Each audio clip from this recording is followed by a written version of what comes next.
আজকে আমরা মাধ্যমিক 2026 সালের ভূগোল বিষয়ের মডেল প্রশ্নপত্র সেট 1 এর সম্পূর্ণ উত্তর সহ আলোচনা করব। তো চলো এই ভিডিওতে আমরা দেখে নিই ক্লাস 10 অর্থাৎ মাধ্যমিক 2026 জিওগ্রাফি সাবজেক্টের এই কোশ্চেন পেপার এবং তার উত্তরগুলো। এখানে যে প্রশ্নোত্তরগুলো নেওয়া হয়েছে সেগুলো তোমাদের মাধ্যমিক 2026 সালের জন্য অত্যন্ত গুরুত্বপূর্ণ প্রশ্নোত্তর, সুতরাং প্রতিটা প্রশ্নোত্তর অবশ্যই তোমরা ভালোভাবে প্র্যাকটিস করে রাখবে। এবং এখানে আমরা এমসিকিউ তোমাদের যে অতি সংক্ষিপ্ত মানের প্রশ্ন সেগুলো 2 নম্বর 3 নম্বর আর 5 নম্বর সব রকমের প্রশ্নের উত্তর কিন্তু এখানে করে দেওয়া হয়েছে, সুতরাং সম্পূর্ণ ভিডিওটি অবশ্যই তোমরা মনোযোগ সহকারে দেখো এবং প্রশ্নোত্তরগুলো ভালোভাবে প্র্যাকটিস করে নাও। আর এর পিডিএফগুলো আমাদের অ্যাপের মধ্যে থাকবে, অ্যাপের লিঙ্ক ডেসক্রিপশন বক্সে রয়েছে। পেইড কোর্সের মধ্যে পিডিএফগুলো দেওয়া থাকবে, সেখানে চ্যাপ্টার ওয়াইজ সাজেশন দেওয়া থাকবে সম্পূর্ণ উত্তর সহ, এবং 5টি মডেল কোশ্চেন পেপারের সেট থাকবে, সম্পূর্ণ উত্তরগুলো দেওয়া থাকবে, এবং 5টি থাকবে তোমাদের প্র্যাকটিস সেট, যেগুলোর উত্তর থাকবে না সেগুলো প্র্যাকটিস করার জন্য তোমরা এগুলো এখান থেকে প্র্যাকটিস করতে পারবে। তো এগুলো পেইড কোর্সের মধ্যে থাকবে, চাইলে তোমরা সেখান থেকে নিতে পারো। তো প্রথমে আমাদের সিলেবাসের মধ্যে কোন কোন অধ্যায় রয়েছে সেগুলো একবার দেখে নেব। প্রথম হচ্ছে বহির্জাত প্রক্রিয়া ও তাদের দ্বারা সৃষ্ট ভূমিরূপ, আর বায়ুমণ্ডল, বাড়িমণ্ডল, বর্জ্য ব্যবস্থাপনা, ভারত, আর হচ্ছে উপগ্রহ চিত্র ও ভূবৈচিত্র্য সূচক মানচিত্র, ঠিক আছে। আর 7 নম্বর হচ্ছে মানচিত্র থাকবে ভারতবর্ষ থেকে, ঠিক আছে। তো এই অধ্যায়গুলো রয়েছে তোমাদের সিলেবাসের মধ্যে। এবার এটা হচ্ছে তোমাদের নাম্বার বিভাজন, দেখে নাও। প্রথমে প্রাকৃতিক ভূগোল, যেটা হচ্ছে তোমাদের 1 থেকে 3 নম্বর যে অধ্যায় রয়েছে, এটা হচ্ছে তোমাদের প্রাকৃতিক ভূগোলের মধ্যে রয়েছে। তো এখান থেকে 6টি এমসিকিউ প্রশ্ন থাকবে, 9টি এসিকিউ শর্ট টাইপ যে প্রশ্ন যেগুলো থাকে, ঠিক আছে, 1 নম্বর মানের প্রশ্ন সেগুলো 9টা থাকবে, 2টি 2 নম্বর মানের প্রশ্ন থাকবে, 1টি 3 নম্বর মানের প্রশ্ন, 2টি 5 নম্বর মানের প্রশ্ন থাকবে এখান দিয়ে। তো এই প্রাকৃতিক ভূগোল থেকে টোটাল 32 নম্বর থাকছে। এরপর হচ্ছে পরিবেশ ভূগোল, যেটা রয়েছে তোমাদের 8 নম্বর 4 নম্বর অধ্যায় এটা। সেখান থেকে 1টি এমসিকিউ থাকছে, 2টি এসএকিউ প্রশ্ন থাকবে, 1টি 2 নম্বর মানের প্রশ্ন, 1টি 3 নম্বর মানের প্রশ্ন, টোটাল 8 নম্বর থাকছে এই 4 নম্বর অধ্যায় থেকে। এরপর আঞ্চলিক ভূগোল, যেটা তোমাদের হচ্ছে 5 নম্বর অধ্যায়, ভারতবর্ষ যে অধ্যায় রয়েছে, ঠিক আছে। সেখান থেকে 6টি থাকবে এমসিকিউ, 9টি এসএকিউ অর্থাৎ শর্ট টাইপ 1 নম্বর মানের যে প্রশ্ন সেগুলো, 2টি 2 নম্বর মানের প্রশ্ন, 1টি 3 নম্বর, 2টি 5 নম্বর মানের প্রশ্ন এখান থেকে থাকবে, টোটাল 32 নম্বর। এবং এরপর রয়েছে যেটা উপগ্রহ চিত্র ও ভূবৈচিত্র্য সূচক মানচিত্র 6 নম্বর অধ্যায়, যেটা এখান থেকে 2টি হচ্ছে এমসিকিউ থাকবে, 2টি এসএকিউ অর্থাৎ ভেরি শর্ট টাইপ যে প্রশ্ন সেগুলো, ঠিক আছে। আর 1টি 2 নম্বর মানের প্রশ্ন, 1টি 3 নম্বর মানের প্রশ্ন থাকবে, টোটাল 8 নম্বর থাকছে এই অধ্যায় থেকে। আর হচ্ছে মানচিত্র অর্থাৎ ম্যাপ পয়েন্টিং থাকবে 10টা, 1 নম্বর মানের প্রশ্ন, 10 থেকে 10 নম্বর। তো এইরকম প্যাটার্ন দেখো, তোমাদের টোটাল 90 নম্বরের প্রশ্ন থাকবে মাধ্যমিক ফাইনাল এক্সামে। ওকে, এখানে 3 নম্বর মানের প্রশ্ন দেখো তোমাদের হচ্ছে 4টি লিখতে হবে, 3 4 12 নম্বর, আর 5 নম্বর মানের উত্তর লিখতে হবে হচ্ছে 4টি, 4 5 20 নম্বর। ওকে, এরপর হচ্ছে তোমাদের 2 নম্বর মানে 6টা লিখতে হবে উত্তর, আর এসএকিউ থাকবে 22টা এবং এমসিকিউ থাকবে হচ্ছে 14টা। তো এইরকম প্যাটার্নে কোশ্চেন দেওয়া থাকবে। এখন আমরা একটি কোশ্চেন পেপার এবং তার উত্তর দেখে নেব। প্রথমে বিভাগ কতে কি রয়েছে দেখো, 1 নম্বর দাগে বিকল্পগুলির থেকে সঠিক উত্তরটি বেছে নিয়ে লেখো। ওকে, নির্বাচন করে লিখতে হবে। 1 × 14 = 14। 1 নম্বর দাগে প্রশ্ন, পৃথিবীর বৃহত্তম পাদদেশীয় হিমবাহ কোনটি? এখানে অপশান রয়েছে সিয়াচেন, হুবার্ড, এরপর হচ্ছে মলাস্পিনা, আর হচ্ছে ল্যাম্বার্ট। তো পৃথিবীর বৃহত্তম পাদদেশীয় হিমবাহ হচ্ছে, উত্তর লিখবে ম্যালাস্পিনা। নেক্সট হচ্ছে আর্টেজিও কূপ দেখা যায় যে স্থানে, সেটা হচ্ছে নদীর মোহনায়, মরু অঞ্চলে, পর্বতের পাদদেশে, না রেনডিয়ার চারণভূমিতে। তো আর্টেজিও কূপ দেখা যায় মরু অঞ্চলে। পরের প্রশ্ন, শিলাখণ্ডগুলি একে অপরের সাথে ধাক্কা লেগে চূর্ণ বিচূর্ণ হলে তাকে বলে অবঘর্ষ, ঘর্ষণ, উৎপাটন, না অপবাহন? তো এখানে উত্তর হচ্ছে ঘর্ষণ। এরপর 4 নম্বর দাগে 1 4 দাগে কোনটি মরু অঞ্চলে বায়ুর ক্ষয়কার্যের ফলে গঠিত হয় না? জিউগেন, ইয়ারদাং, ইনসেলবার্জ, না বারখান? তো সঠিক উত্তর হবে বারখান। এরপর দেখো, বায়ুমণ্ডলের কোন স্তরে বেতার তরঙ্গ প্রতিফলিত হয়? স্ট্র্যাটোস্ফিয়ার, ট্রপোস্ফিয়ার, মেসোস্ফিয়ার, না আয়োনোস্ফিয়ার? উত্তর হচ্ছে আয়োনোস্ফিয়ার। এল নিনোর প্রভাব দেখা যায় প্রশান্ত মহাসাগরে, আটলান্টিক মহাসাগরে, ভারত মহাসাগরে, না সুমেরু মহাসাগরে? তো এল নিনোর প্রভাব দেখা যায় প্রশান্ত মহাসাগরে। একটি জোয়ার ও ভাটার মধ্যে সময়ের ব্যবধান হলো 24 ঘন্টা, 12 ঘন্টা, 6 ঘন্টা 13 মিনিট, না 12 ঘন্টা 26 মিনিট? উত্তর লিখবে 6 ঘন্টা 13 মিনিট। এরপর ভারতের একটি নবীন ভঙ্গিল পর্বতের উদাহরণ দাও। আরাবল্লী, বিন্ধ্য, হিমালয়, সাতপুরা? উত্তর হচ্ছে হিমালয়। 9 নম্বর দাগে হচ্ছে রাজস্থানের চলমান বালিয়াড়ি স্থানীয় ভাষায় কি নামে পরিচিত? এখানে অপশন রয়েছে ধান্ধ, ধ্রিয়ান, হামাদা, না প্লায়া? সঠিক উত্তর হবে ধ্রিয়ান। কোন শহরকে ভারতের ম্যানচেস্টার বলা হয়? কলকাতা, মুম্বাই, চেন্নাই, না আহমেদাবাদ? উত্তর লিখবে আহমেদাবাদ। ভারতের দীর্ঘতম সেচ খাল কোনটি? পূর্ব যমুনা খাল, সিরহিন্দ খাল, ইন্দিরা গান্ধী খাল, না দামোদর খাল? তো ভারতের দীর্ঘতম যে সেচ খাল সেটা হচ্ছে ইন্দিরা গান্ধী খাল। ভারতের একটি ভূ সমলয় উপগ্রহ হলো, এখানে অপশান রয়েছে দেখো ইনস্যাট, এরপর হচ্ছে ল্যান্ডস্যাট, স্পট আর হচ্ছে নোয়া। সঠিক উত্তর হবে এখানে ইনস্যাট। নেক্সট হচ্ছে ভারতের দুগ্ধ উৎপাদন বৃদ্ধির জন্য কোন কর্মসূচি গ্রহণ করা হয়েছিল? সবুজ বিপ্লব, নীল বিপ্লব, শ্বেত বিপ্লব, গোলাপি বিপ্লব। এখানে উত্তর লিখবে শ্বেত বিপ্লব। কোন প্রকার বর্জ্য পরিবেশে সবচেয়ে বেশি ক্ষতি করে? কঠিন বর্জ্য, তরল বর্জ্য, বিষাক্ত বর্জ্য না গ্যাসীয় বর্জ্য? উত্তর হচ্ছে বিষাক্ত বর্জ্য। এরপর বিভাগ খতে নির্দেশ অনুসারে নিচের প্রশ্নগুলোর উত্তর লিখতে হবে।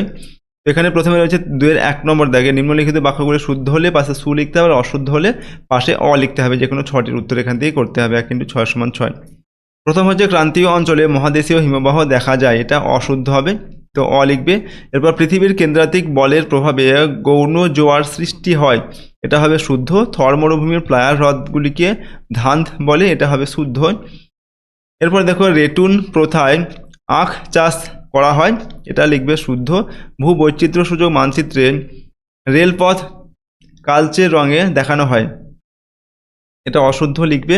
ভারতের বৃহত্তম মালভূমি অঞ্চল হলো দাক্ষিণাত্য মালভূমি, এটা শুদ্ধ হবে। একটি নির্দিষ্ট উৎস থেকে নির্গত বর্জ্যকে নন পয়েন্ট সোর্স বর্জ্য বলে, এটা লিখবে অশুদ্ধ। এরপর দেখো 2-এর 2 নম্বর দেখো উপযুক্ত শব্দ বসিয়ে শূন্যস্থান পূরণ করো। যে কোনো 6টির উত্তর দিতে হবে। 1 × 6 = 6। নদীর ক্ষয়চক্রের শেষ সীমায় গঠিত সমতল ভূমি হলো ড্যাশ, তো এখানে উত্তর লিখবে পেনি প্লেন। এরপর বায়ুর চাপ মাপার যন্ত্রের নাম ড্যাশ, তো বায়ুর চাপ মাপার যন্ত্রের নাম ব্যারোমিটার। পৃথিবীর অ্যালবেডোর পরিমাণ প্রায় ড্যাশ শতাংশ, পৃথিবীর অ্যালবেডোর পরিমাণ প্রায় 35%। এরপরের প্রশ্ন, হিমালয় পর্বতমালায় দেখা যায় এমন একটি উদ্ভিদ হলো, উত্তর লিখবে পাইন, ঠিক আছে, ওক, ফার, যে কোনো একটি এখান থেকে লিখতে হবে। হিমালয় পর্বতমালায় দেখা যায় এমন একটি উদ্ভিদ। ভারতের উচ্চতম মালভূমি ড্যাশ, ভারতের উচ্চতম মালভূমি হচ্ছে লাদাখ মালভূমি। এরপর ড্যাশ শিল্পের উৎপাদিত পণ্য অন্যান্য শিল্পে কাঁচা মাল হিসেবে ব্যবহৃত হয়, তো মূল বা লৌহ ইস্পাত, ঠিক আছে, এখানে যে কোনো একটা লিখতে পারে। লৌহ ইস্পাত শিল্পের উৎপাদিত পণ্য অন্য শিল্পের কাঁচা মাল হিসাবে ব্যবহৃত হয়, বা মূল শিল্পের উৎপাদিত পণ্য অন্যান্য শিল্পের কাঁচা মাল হিসাবে ব্যবহৃত হয়। দূর সংবেদনের সাহায্যকারী প্ল্যাটফর্মকে ড্যাশ বলে, তো দূর সংবেদনের সাহায্যকারী প্ল্যাটফর্মকে বলা হয় উপগ্রহ। নেক্সট হচ্ছে 1টি বা 2টি শব্দে উত্তর দাও। যে কোনো 6টির উত্তর লিখতে হবে। 1 × 6 = 6। লবণযুক্ত শিলাস্তরের উপর নদীর দ্রবণ প্রক্রিয়ায় সৃষ্ট গর্তকে কি বলে? উত্তর লিখবে মন্থকূপ বলা হয়, ঠিক আছে। লবণযুক্ত শিলাস্তরের উপর নদীর দ্রবণ প্রক্রিয়ায় যে সৃষ্ট গর্ত তাকে বলা হয় মন্থকূপ। বায়ুর আপেক্ষিক আর্দ্রতা কিসের সাহায্যে পরিমাপ করা হয়? উত্তর হচ্ছে হাইগ্রোমিটারের সাহায্যে আপেক্ষিক আর্দ্রতার পরিমাপ করা হয়। ভারতের একটি খরাপ্রবণ অঞ্চলের নাম লেখো। উত্তর হচ্ছে গুজরাট, রাজস্থান, ওড়িশার পশ্চিমাঞ্চল, যে কোনো এগুলো হচ্ছে খরাপ্রবণ অঞ্চল। রাজস্থান তোমরা লিখতে পারো। এরপরের প্রশ্ন দেখো, ভারতের একটি অভ্যন্তরীণ জলপথের নাম লেখো। তো জাতীয় জলপথ 1 বা NW1, ঠিক আছে, জাতীয় জলপথ 2, NW2, যে কোনো একটি এখানে লিখতে হবে। এখানে বলা হয় যে ভারতের একটি অভ্যন্তরীণ জলপথের নাম লেখো, তোমরা যে কোনো একটি লিখবে, জাতীয় জলপথ 1 বা জাতীয় জলপথ 2। এরপর দূষিত জলের মাধ্যমে সৃষ্ট একটি রোগের নাম লেখো। তো দূষিত জলের মাধ্যমে যে রোগ সৃষ্টি হয় সেগুলো হচ্ছে কলেরা, আমাশয়, টাইফয়েড, এই সমস্ত রোগগুলো হয়ে থাকে। তোমরা যে কোনো একটি পরীক্ষা লিখবে। এরপর ভারতের উচ্চতম জলপ্রপাতের নাম কি? ভারতের উচ্চতম জলপ্রপাত হচ্ছে কুঞ্চিকল, যেটা হচ্ছে বরাহি নদীর উপর অবস্থিত। উপগ্রহ চিত্র থেকে প্রাপ্ত তথ্যের বিশ্লেষণ কোন পদ্ধতির সাহায্যে করা হয়? উত্তর হচ্ছে ডিজিটাল ইমেল প্রসেসিং অথবা কম্পিউটার বিশ্লেষণ, যে কোনো একটি লিখতে হবে। এরপর হচ্ছে দেখো বাম দিকের সঙ্গে ডান দিকে এখানে মিলিয়ে লিখতে হবে। 1 × 4 = 4। তো বাম দিকে কী দেওয়া আছে? পশ্চিমী ঝঞ্ঝা, মরুস্থলী, তারপর হচ্ছে করিডর শিল্প, তারপর কফি উৎপাদন, ঠিক আছে। আর ডান দিকে কী দেওয়া আছে? কেরল, শীতকালীন বৃষ্টি, আর মরুভূমি, মুম্বাই, পুনে। তো এগুলোর সাথে আমাদের মিলিয়ে লিখতে হবে। প্রথমে যেটা রয়েছে বাম দিকে আমাদের রয়েছে দেখো পশ্চিমী ঝঞ্ঝা, তো এটা অপশান 2 এর সঙ্গে মিলবে, শীতকালীন বৃষ্টি। এরপর হচ্ছে মরুস্থলী, অপশান 3 এর সঙ্গে মিলবে, এটা হচ্ছে মরুভূমি হবে। এরপর করিডোর যেটা রয়েছে এটা অপশান 4 এর সঙ্গে মিলবে, মুম্বাই, পুনে, এটাকে বলে করিডোর শিল্প। আর কফি উৎপাদন হচ্ছে কেরল, অপশান 1 এর সঙ্গে মিলবে। বিভাগ গতে যেটা রয়েছে 3 নম্বর দাগে সংক্ষিপ্ত উত্তর লিখতে হবে। বিকল্প প্রশ্নগুলি লক্ষণীয়, প্রশ্নের মান 2 নম্বর করে, 6 × 2 = 12 নম্বর, অর্থাৎ 6টা প্রশ্নের উত্তর লিখতে হবে এখান থেকে। প্রথম হচ্ছে 3 এর 1, আড়ি খাত কাকে বলে? তো নদী তার উচ্চ গতিতে প্রবল স্রোত ও জলের ভারের কারণে প্রধানত নিম্নক্ষয় করে ইংরেজি আই অক্ষরের মতো গভীর, সংকীর্ণ ও খাড়া পাদদেশযুক্ত যে উপত্যকা গঠন করে থাকে আড়িখাত বা গিরিখাত বলে, ঠিক আছে। তো আড়িখাত আর গিরিখাত কিন্তু একই জিনিস, ওকে। এরপর অথবা দিয়ে বলা হচ্ছে জলবায়ুগত উষ্ণায়ন কাকে বলে। তো মানুষের বিভিন্ন কার্যকলাপের ফলে বায়ুমণ্ডলের কার্বন ডাই অক্সাইড, মিথেন ইত্যাদির মতো গ্রিনহাউস গ্যাসগুলির পরিমাণ বৃদ্ধি পাওয়ায় পৃথিবী পৃষ্ঠের গড় তাপমাত্রা ক্রমশ বৃদ্ধি পাচ্ছে। এই বিশ্বব্যাপী উষ্ণতা বৃদ্ধিকে জলবায়ুগত উষ্ণায়ন বা গ্লোবাল ওয়ার্মিং বলা হয়, ঠিক আছে, বা বিশ্ব উষ্ণায়ন বলা হয়, ওকে। এরপর অ্যাপোজি জোয়ার কি? চাঁদ যখন পৃথিবীর থেকে সবচেয়ে বেশি দূরত্বে অর্থাৎ অ্যাপোজি অবস্থানে থাকে, তখন চাঁদের আকর্ষণ শক্তি কম হওয়ায় যে ক্ষীণ জোয়ারের সৃষ্টি হয় তাকে অ্যাপোজি জোয়ার বা অপভূ জোয়ার বলে।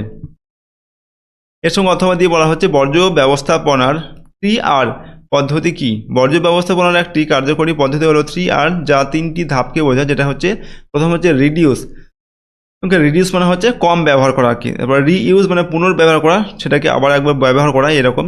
আর 3 নম্বর হচ্ছে রিসাইকেল, এটা হচ্ছে পুনর্নবীকরণ, সেই জিনিসটা দিয়ে মানে বর্জ্য পদার্থটাকে দিয়ে আবার অন্য কোনো জিনিস তৈরি করা। এটা হচ্ছে বর্জ্য ব্যবস্থাপনার 3R ব্যবস্থা, সেটা। এরপর 3 নম্বর ইনফরমেশন টেকনোলজি বা আইটি, এটা কি? কম্পিউটার, ইন্টারনেট, সফটওয়্যার এবং অন্যান্য ইলেকট্রনিক সরঞ্জাম ব্যবহার করে তথ্য সংগ্রহ, প্রক্রিয়াকরণ, সংরক্ষণ, সুরক্ষা এবং আদান প্রদান সংক্রান্ত কাজগুলিকেই এক কথায় ইনফরমেশন টেকনোলজি বা আইটি তথা তথ্য প্রযুক্তি বলা হয়। অথবা রেগোলিথ কাকে বলে? তো ভূপৃষ্ঠের উপরের দিকে আবহাওয়া বিকার ও অন্যান্য প্রাকৃতিক প্রক্রিয়ার মাধ্যমে শিলা চূর্ণ বিচূর্ণ হয়ে যে আলগা অসমন্বিত স্তরের সৃষ্টি করে, যা মাটির উৎপত্তিতে প্রাথমিক ভূমিকা নেয়, তাকে রেগোলিথ বলে। উপকূলীয় সমভূমি বলতে কী বোঝায়? সমুদ্র বা হ্রদের উপকূল বরাবর সামুদ্রিক সঞ্চয় ও নদীর পলি সঞ্চয়ের ফলে গঠিত প্রশস্ত ও সমতল ভূভাগকে উপকূলীয় সমভূমি বলে, যেমন হচ্ছে ভারতের পূর্ব উপকূলীয় সমভূমি। অথবা অনুসারী শিল্প কাকে বলে? তো উত্তর লিখবে যে সব শিল্প প্রতিষ্ঠান কোনো বৃহৎ শিল্পকে তার কাঁচামাল, যন্ত্রাংশ বা অন্যান্য প্রয়োজনীয় পরিষেবা সরবরাহ করে গড়ে ওঠে তাদের অনুসারী শিল্প বলে, যেমন হচ্ছে মোটর গাড়ি নির্মাণ শিল্পের পাশে টায়ার বা ব্যাটারি তৈরি কারখানা। নেক্সট হচ্ছে ভারতের শস্য ভাণ্ডার কাকে বলে এবং কেন বলে? পাঞ্জাব ও হরিয়ানাকে ভারতের শস্য ভাণ্ডার বলা হয়, কারণ হচ্ছে এই অঞ্চলে উন্নত সেচ ব্যবস্থা, উর্বর পলি মাটি এবং আধুনিক কৃষি প্রযুক্তির ব্যবহারের ফলে গম, ধান সহ অন্যান্য খাদ্যশস্যের উৎপাদন ভারতের সর্বাধিক হয়। নেক্সট হচ্ছে অথবা দিয়ে সামাজিক বনশ্রী জন্য দুটি উদ্দেশ্য লেখন। তো 1 নম্বর হচ্ছে গ্রামাঞ্চলে জ্বালানি ও পশুখাদ্যের যোগান, গ্রামীণ মানুষের জ্বালানি, কাঠ এবং গবাদি পশুর খাদ্যের যোগান সুনিশ্চিত করে এই সামাজিক বনসৃজন। 2 নম্বর হচ্ছে পরিবেশের উন্নতি ও মৃত্তিকা ক্ষয় রোধ, পতিত জমিতে বৃক্ষরোপণ করে এলাকার পরিবেশের উন্নতি ঘটানো এবং মৃত্তিকা ক্ষয় রোধ করা, এটা হচ্ছে একটি উদ্দেশ্য সামাজিক বনসৃজনের। 6 নম্বর হচ্ছে দূরসংবেদন বা রিমোট সেন্সিং কাকে বলেন? তো কোনো বস্তুর বা অঞ্চলের সরাসরি সংস্পর্শে না এসে দূর থেকে যন্ত্রপাতির সাহায্যে, যেমন হচ্ছে উপগ্রহের সেন্সর আর কি, ঠিক আছে, এর সাহায্যে তার তথ্য সংগ্রহ করার পদ্ধতিকে দূরসংবেদন বা রিমোট সেন্সিং বলা হয়, ঠিক আছে। নেক্সট হচ্ছে অথবা দিয়ে রয়েছে ভূ বৈচিত্র্য সূচক মানচিত্রের সংজ্ঞা দাও। প্রাকৃতিক ও মানব সৃষ্ট সমস্ত রকম বৈচিত্র্যকে প্রচলিত প্রতীক, রং ও রেখার মাধ্যমে বৃহৎ স্কেলে অত্যন্ত সূক্ষ্মভাবে উপস্থাপন করে যে মানচিত্র তৈরি করা হয় তাকে ভূবৈচিত্র্য সূচক মানচিত্র বলে বা টপোগ্রাফিক্যাল ম্যাপ বলা হয়। এরপর রয়েছে বিভাগ ঘ। 4 নম্বর দাগে সংক্ষিপ্ত ব্যাখ্যামূলক উত্তর দাও, বিকল্প প্রশ্নগুলি লক্ষণীয়। এখানে প্রশ্নের মান 3 নম্বর করে এবং 4টি প্রশ্ন উত্তর লিখতে হবে, 3, 4, 12 নম্বর। প্রথম হচ্ছে 4-এর 1 নম্বর দাগে নদী উপত্যকায় জলপ্রপাত গঠনের প্রধান 3টি কারণ ব্যাখ্যা করো। তো নদী উপত্যকায় জলপ্রপাত গঠনের প্রধান 3টি কারণ এখানে দেওয়া হয়েছে। দেখো, 1 নম্বর পয়েন্ট হচ্ছে নরম ও কঠিন শিলার অবস্থান, 2 নম্বর চুক্তি বা ফাটল, 3 নম্বর হচ্ছে নদী গ্রাস। প্রশ্নের উত্তরগুলো আমি তোমাদের পড়ে শোনাচ্ছি না, এখানে তোমরা স্ক্রিনের উপর দেখতে পাচ্ছ, এখান থেকে পড়ে নেবে অথবা স্ক্রিনশট নেবে, অথবা এখন তোমরা এগুলো কিন্তু খাতায় লিখে নিতে পারো। তো পরের প্রশ্ন দেখবো আমরা, অথবাদি যেটা রয়েছে, মরু অঞ্চলে বায়ুর প্রধান 3টি কাজ উল্লেখ করো। তো মরু অঞ্চলে বায়ুর প্রধান 3টি কাজ হচ্ছে 1 নম্বর হচ্ছে ক্ষয় কার্য, 2 নম্বর হচ্ছে বহন কার্য, 3 নম্বর হচ্ছে সঞ্চয় কার্য। এখানে যে ইংরেজিগুলো দেওয়া আছে ইংরেজিগুলো তোমাদের লেখার প্রয়োজন নেই, তোমরা শুধুমাত্র বাংলাগুলো লিখবে, ঠিক আছে। পরের প্রশ্ন দেখবো আমরা 4-এর 2 নম্বর দেখে, পৃথিবীতে জোয়ার ভাটা সৃষ্টির প্রধান 3টি কারণ ব্যাখ্যা করো। তো পৃথিবীতে জোয়ার ভাটা সৃষ্টির প্রধান 3টি কারণ হচ্ছে 1 নম্বর চাঁদের আকর্ষণ বল, 2 নম্বর সূর্যের আকর্ষণ বল, 3 নম্বর হচ্ছে কেন্দ্রাতিক বল। এই 3টি বলের প্রভাবে জোয়ার ভাটার সৃষ্টি হয়। তো প্রশ্নের উত্তরটা তোমরা এখান থেকে দেখে নাও। নেক্সট প্রশ্ন দেখবো অথবা দিয়ে, বদ্বীপ গঠনের অনুকূল 3টি শর্ত লেখো। তো বদ্বীপ গঠনের অনুকূল 3টি শর্ত হচ্ছে 1 নম্বর নদীবাহিত পলি বা বালি, 2 নম্বর হচ্ছে নিম্ন ও মৃদু ঢাল, 3 নম্বর হচ্ছে জোয়ার ভাটার তীব্রতা ও স্রোত। এইগুলো হচ্ছে বদ্বীপ গঠনের যে অনুকূল পরিবেশ সেগুলো। নেক্সট প্রশ্ন দেখো 4-এর 3 নম্বর, ভূমধ্যসাগরীয় জলবায়ু অঞ্চলে শীতকালে বৃষ্টিপাত হয় কেন? তো ভূমধ্যসাগরীয় জলবায়ু অঞ্চলে যে বৃষ্টিপাত কেন হয় তার উত্তরটা এখানে দেওয়া আছে। 1 নম্বর কারণ হচ্ছে বায়ুচাপ বলয়ের স্থানান্তর, 2 নম্বর পশ্চিমা বায়ু ও ঘূর্ণবাতের প্রভাব, 3 নম্বর হচ্ছে বৃষ্টিপাত।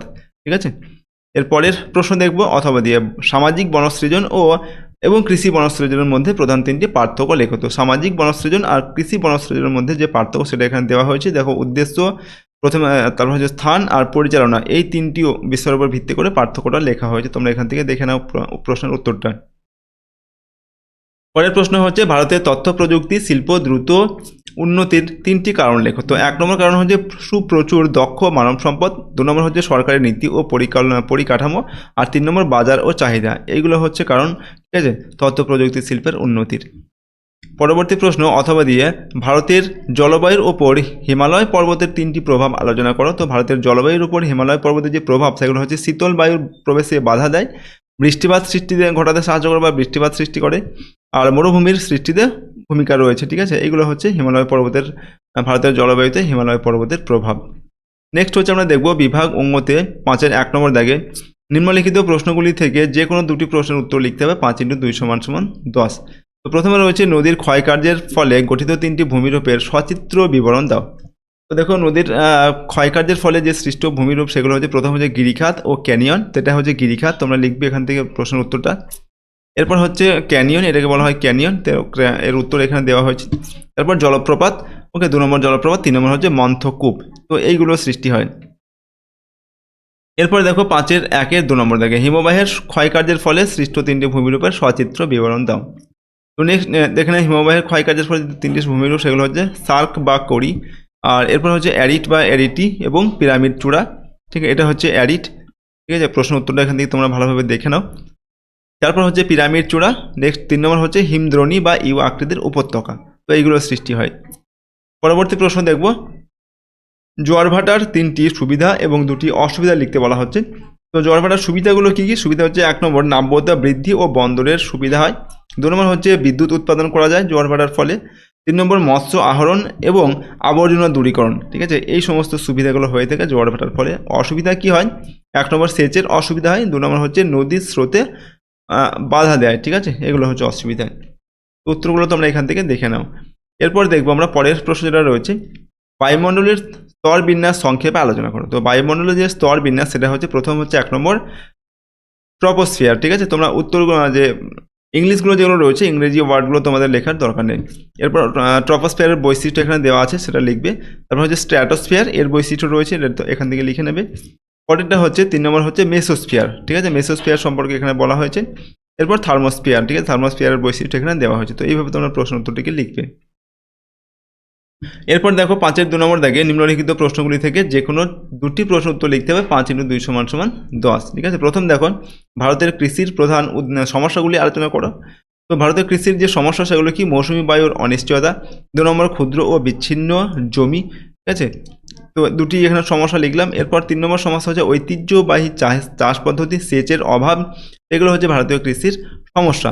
5 নম্বর বাজার ও সংরক্ষণের সমস্যা। ওকে, এরপর হচ্ছে ভারতের লৌহ ইস্পাত শিল্প গড়ে ওঠার অনুকূল প্রাকৃতিক ও অর্থনৈতিক কারণগুলি আলোচনা করো। তো ভারতের লৌহ ইস্পাত শিল্প যে গড়ে ওঠার যে কারণ সেগুলো, প্রাকৃতিক কারণগুলো কী কী? কাঁচামালের সহজলভ্যতা, জল সরবরাহ সঠিক এখানে হয়ে থাকে। ঠিক আছে, আর কি হয়? অর্থনৈতিক যে সুবিধা সেগুলো কি? অর্থনৈতিক কারণ হচ্ছে সুলভ শ্রমিক পাওয়া যায়। এরপর হচ্ছে পরিবহন ব্যবস্থা উন্নত, আর বিশাল বাজার রয়েছে। ঠিক আছে, এগুলো হচ্ছে এবং 4 নম্বর হচ্ছে মূলধনেরও যোগান রয়েছে। বিভিন্ন যে টাটা, ভিলাই, ইস্কো, এই সমস্ত যে বড় বড় কোম্পানি বা, ঠিক আছে, যেগুলো রয়েছে, এরা কী করে? এই সমস্ত গুলো টাকা, মানে তারা ইনভেস্ট করে আর কি, তারা মূলধনের যোগানটা দেয়। তো এগুলো হচ্ছে কারণ। নেক্সট দেখবো আমরা ভারতের জলবায়ুতে মৌসুমি বায়ুর প্রভাব আলোচনা করো। তো ভারতীয় জলবায়ুতে মৌসুমী বায়ুর প্রভাব 1 নম্বর হচ্ছে বর্ষাকাল সৃষ্টিতে মৌসুমী বায়ুর প্রভাব রয়েছে। এরপর অসম বৃষ্টিপাত, মৌসুমী বায়ুর প্রভাবে কিন্তু অসম বৃষ্টিপাত হয়ে থাকে। আর 3 নম্বর তাপমাত্রা নিয়ন্ত্রণ করে থাকে মৌসুমী বায়ু।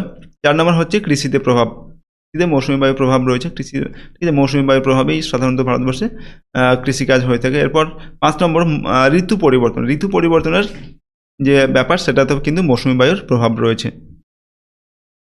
তারপরে প্রশ্ন, উত্তর ভারতের খাল সেচ কেন গুরুত্বপূর্ণ? তো উত্তর ভারতের খাল সেচ কেন গুরুত্বপূর্ণ?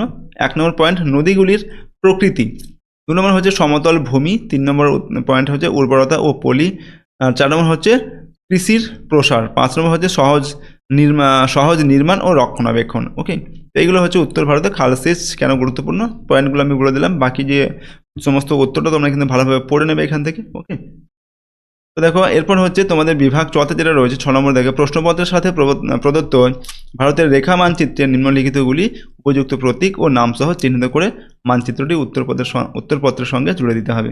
এখানে 10টি প্রশ্ন দেওয়া আছে, প্রশ্নের মান 1 নম্বর করে। প্রথম রয়েছে কৃষ্ণা নদী, বিন্ধ্য পর্বত, লোকটাক হ্রদ বা লেকটাক হ্রদ, মুম্বাই হাই, পূর্বঘাট পর্বতমালার সর্বোচ্চ শৃঙ্গ, ভারতের একটি বৃষ্টিচ্ছায় অঞ্চল, করমণ্ডল উপকূল, এরপর হচ্ছে এলাহাবাদ, ভারতের প্রমাণ রেখিমা, আর কফি উৎপাদক অঞ্চল, একটি ভারী ইলেকট্রিক্যাল ইঞ্জিনিয়ারিং শিল্প কেন্দ্র। তো এই 10টি যে স্থানের জায়গার নাম দেওয়া হয় যেগুলো তোমাদের ভারতের মানচিত্রে, এগুলোকে দেখাতে হবে। ঠিক আছে, তো আজকে আমরা তোমাদের মাধ্যমিক 2026 সালের ভূগোল বিষয়ের মডেল প্রশ্নপত্র সেট 1-এর সম্পূর্ণ উত্তর সম্পর্কে আলোচনা করলাম। প্রশ্নোত্তরগুলো অবশ্যই তোমরা ভালোভাবে প্র্যাকটিস করবে। এগুলো তোমাদের মাধ্যমিক 2026-এর জন্য অত্যন্ত গুরুত্বপূর্ণ প্রশ্নোত্তর। ওকে, এবং এর পিডিএফগুলো আমাদের অ্যাপের মধ্যে দেওয়া আছে, অ্যাপের লিঙ্ক ডেসক্রিপশন বক্সে রয়েছে। পেইড কোর্সের মধ্যে এর যে পিডিএফ সেগুলো দেওয়া থাকবে, সেখানে চ্যাপ্টার ওয়াইজ সম্পূর্ণ উত্তর সহ সাজেশন দেওয়া থাকবে এবং 5টি মডেল কোশ্চেন পেপার সেট সম্পূর্ণ উত্তর করে দেওয়া থাকবে এবং 5টি তোমাদের প্র্যাকটিস সেট দেওয়া থাকবে। ঠিক আছে, এই চ্যানেলে যদি তোমরা নতুন হয়ে থাকো চ্যানেলটিকে প্লিজ সাবস্ক্রাইব করে রাখবে এবং বেল আইকনে প্রেস করার পর অল অপশানটিকে সিলেক্ট করবে, ভিডিওটিতে লাইক করবে আর ভিডিওটি তোমার বন্ধু বান্ধবের সঙ্গে অবশ্যই শেয়ার করবে। কমেন্ট বক্সে নিজেদের মতামত অবশ্যই লিখে জানাবে। তো আজকের এই ভিডিওটিকে আমরা এখানে শেষ করছি। সম্পূর্ণ ভিডিওটি দেখার জন্য অসংখ্য ধন্যবাদ।